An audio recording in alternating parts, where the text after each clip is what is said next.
Senyor Garriga, al Pedro i a l'Anna, que tenen 30 anys, li correspon una bonificació de l'ITP del 5%. Sí, senyor, sí. I ara estem treballant perquè alguns col·lectius com els joves, famílies monoparentals, famílies amb un membre amb discapacitat de 65%, famílies nombroses, etc., puguin tenir més bonificacions. Perquè la nostra voluntat és empènyer la compra de l'habitatge, tant primer habitatge nou com habitatge de segona mà. Estem amb això i gran part del paquet dels 50.000 habitatges que s'han de construir han de venir justament per això.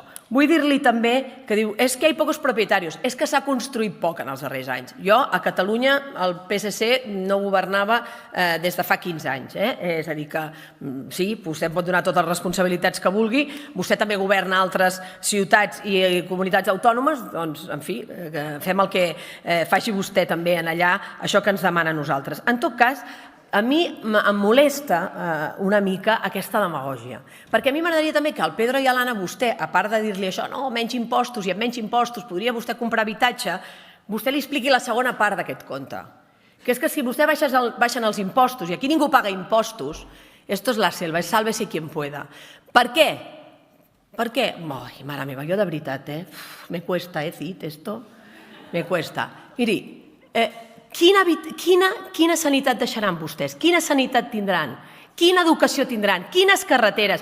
Si vostè eliminen els impostos, que escolti, si eliminen els impostos, uns impostos que volem que siguin justos, progressius, verds, si eliminen els impostos, com mantindrem la qualitat dels serveis públics?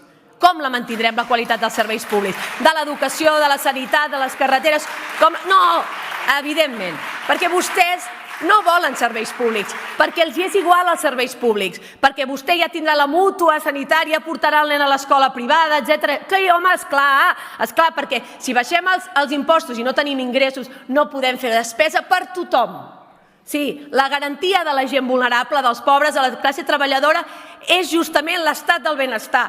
Institucions fortes que puguin mantenir serveis públics de qualitat. I vostès voldrien tot el contrari, hauria d'explicar al Pedro i a l'Anna. No, ara baixarem els impostos perquè puguis comprar l'habitatge i no et costi tant, però que sàpigues que després no tindrem una bona educació pública, ni tindrem bons hospitals, ni bons centres d'atenció primària, ni bones carreteres. Això els hi ha d'explicar i no els hi expliquen. I aquest és l'engany de Vox i de l'extrema dreta, que no expliquen la història sencera i l'han d'explicar.